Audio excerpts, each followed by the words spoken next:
What's cropping up, stockers? Zach the Stock Cropper coming to you on a beautiful Sunday morning here, the I think 16th of August.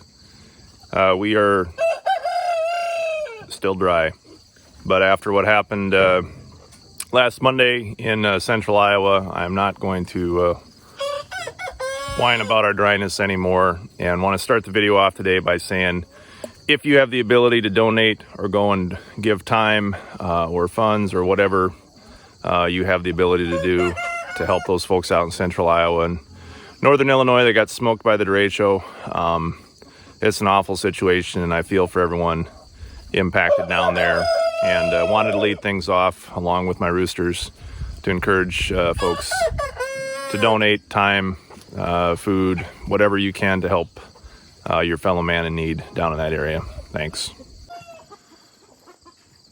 So here we are. We have completed the second pasture run, our run that was one row too wide, but we have gotten to the end. I just finished choring everything. Juice has taken a few well-deserved days off, and that means I get to be responsible for the animals, which is fun. It is. One thing I can't express to people is, and I don't know, I've done chores as a kid, and we had hogs till 91, and I spent a lot of time in that farrowing house, and I remember the difference between raising hogs in there versus out here. This is a lot more pleasant and happy experience, and there's less obscenities dropped in this system. That's one comment I'd make this morning. So we made it out of the run, and turning this thing on the headlands right now is a little bit of an art. So I've got my Old Glory, the 2590 out front, and we just play a little game of geometry with our winch, lift up our front panel and kind of yank, and we're going to make basically a big arch shape. So here's our first run. You can see got really good regrowth despite not having hardly anything for rain. Again, I said I wasn't going to whine about that. I guess I lied. And then this is the next run that they're going to have. So we may, if we can maneuver this thing out here, we've got a lot of really good vegetation on the headland. We got all this glorious forage rape to consume. It's just this thing is kind of a pig and doesn't spin like a Dixon ZTR mower. But we're going to do our best to try to take advantage of what we have out here. So one of the other changes we made this week, per the recommendation of several people, and I had a good conversation with Rick Bieber out in South Dakota over Twitter this week, encouraging us to try to speed the animals up, and we did that. We doubled our advancement rate, and we're seeing what that's looking like, and I'm liking what I'm seeing from that. This is what has been left after we've been moving stuff twice a day left for the chickens. So they've got more green material now to browse through. I think this would be a hell of a lot better if we had moisture to have a more robust pasture up front as far as what we'd have left. But the pigs sat here in this spot for an extra day. We wanted a comparison, and you can see the difference if they are given time, what they can do. But this is what our other strips look like, and now they've completely regrown, and we've got stuff that's 6 feet tall in them again. So it is possible for stuff to come back from this, but I'd like to be able to leave more so that our chickens have more green tissue to eat on. They absolutely love it. When I moved the pen this morning, they went nuts for the grass. So one of the things that I haven't talked about with this intercropping system of corn is the advantage of having lanes through your cornfield, especially when you are hot and dry. And a lot of you know that I'm a Pioneer seed dealer as my full-time gig, and I've been walking lots of cornfields this past week, last couple weeks actually, and noticing that kernel depth appears to be relatively shallower than where we've been in the past. Last couple years in northern Iowa, we've had long, cool fill periods and leaves to really big, deep kernels. But the interesting thing, when I have dove in here this morning and took a look at the kernel depth that we have some really, really nice kernel depth. Now this is 0825, which typically does, but comparatively to what I've seen out in the countryside, and I'll overlay a thumbprint with this thing on my thumbnail so you can see it. I only got one hand here, but we're still hanging with really good kernel depth. And one of the reasons is this intercrop corn. You know, one of the things that screws with corn in the summertime when it's hot and dry is not being able to cool the canopy at night. And when you have these lanes and the cool air funnels in, it acts as a place for that heat in the canopy to escape out into the coolness out here. And so it's basically like having a big radiator in the middle of your cornfield every so many rows. And so I haven't hit on that advantage yet. It just came to me this morning. I forgot about it, but when I was looking at the kernel depth and trying to figure out why, that was the thought that came to my head. You know, we've had 11 inches of rain since the beginning of the year on this plot, which is probably about, I don't know, about a third of normal, I would guess. A couple years ago, we had over 40 inches by now. So we're dry, but you know, the system is still hanging on, and we're still hanging with pretty good ear potential in here, and I'm excited to see what the corn production ends up being.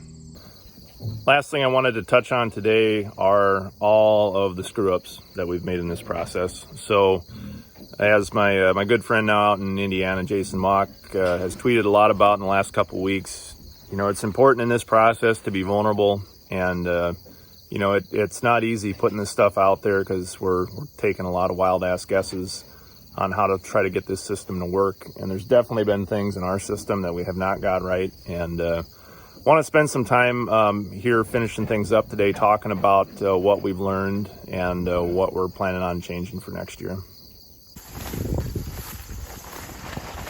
So one of the biggest things that we made a mistake on this year was our pasture management. So, you know, we had our first run, our first mix was really heavy with oats, and we could see that the oats about a month in were completely dominating the mix, and there wasn't anything coming underneath. And so we had to make the decision to come in on our second and third runs and mow those oats off.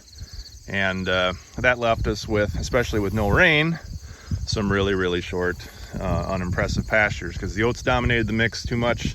The other species weren't able to get established as well underneath, and we were left with not a lot of forage. So next year what we're going to do is we will use oats again in the first month's mix to get the cool season stuff off, but then we will have separate mixes that we will drill for the second and the third runs, and potentially with the option to come back and double crop after the first one, or maybe take a, you know, for the stuff that we're going to graze in September, maybe we could do an oat crop or something in there first, harvest that, or relay crop something in the oats so that the pasture mix would come back. We've got a bunch of different ideas on what that could look like to try to stack more value out of the forage strip. But you know, that was probably, it was, and this one was on me. I tried doing my homework ahead of time, but our calculation that the oats would die back and let the other things come through, it just didn't work out. And part of that was a function of the rain, part of that was a function of the oats just being too much. We're still going to use them next year because they did work really well early to get a good quick start. But like I said, we're going to change our mixes in our other lanes as we move through the summer. So the design of our barn, I am incredibly happy with. Sheldon did a fantastic job in putting this thing together, and it's a huge reason why we've been successful is the design and the thought that he put into it. One of Sheldon's tendencies with design is to build stuff really, really heavy so it doesn't break, and that's why it hasn't broke. But we are heavy. A lot of people have made that comment. It really looks robust. It's going to be expensive. Yes, we know that. That was intentional. We did not want to have our prototype model falling apart or getting tore apart as we yanked it through the field with Old Glory here.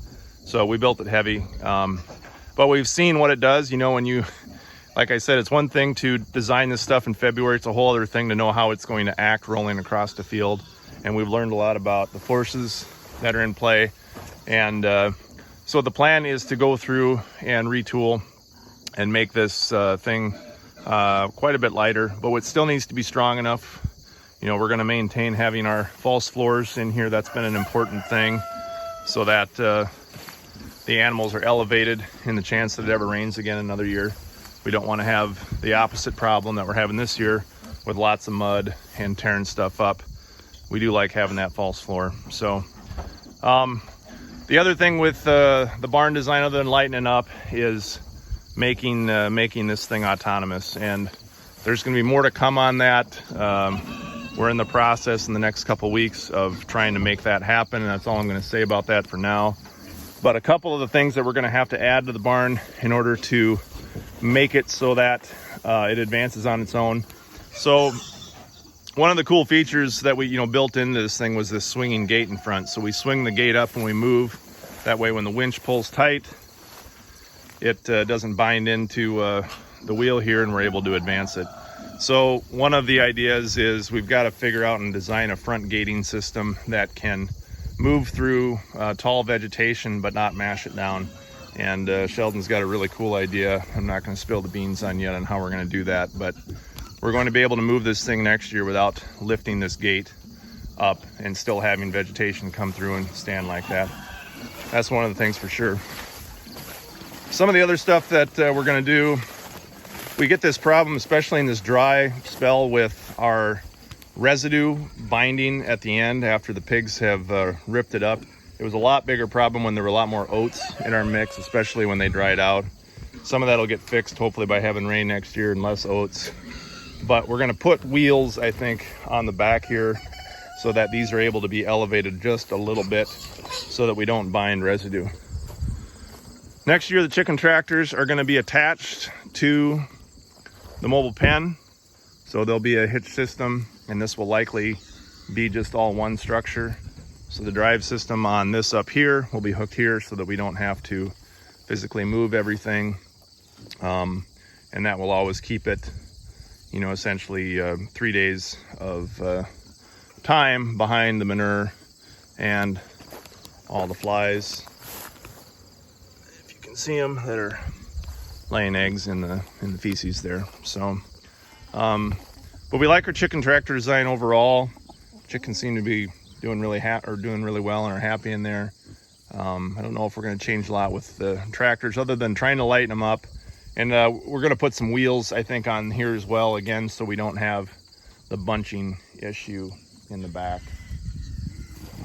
Those are some of the things that I wanted to cover. I've had a lot of questions about that, and I wanted just to kind of go through the stuff that we've learned and some of the stuff we thought we screwed up on or could have done differently if we'd known everything. Hindsight's always 20/20. But overall, as considering where we were 6 months ago right now, I'm incredibly happy and encouraged for the future of this system. With what we've come up with, we just need to make a few tweaks, and I really think we're going to have something that could be a scalable option on a lot of acres. So that's it for this week. Appreciate everybody continuing to follow along with the project. One final mention of something cool that's going to happen this week for us is we're going to have our first newspaper article that features the stock cropper in it. It's going to debut in the Storm Lake Times. So for those of you that don't know about that publication, that is a newspaper that's run by Art Cullen, who is the Pulitzer Prize winning journalist here in the state of Iowa, and his small little newspaper over there. But we're going to have the story of our project, I think, on Wednesday in the print edition there. So when we get that link, we'll pass that on. But we're really excited to be in his publication, and we'll see what comes from that. So that's it. Thanks for watching, and we'll see you next week.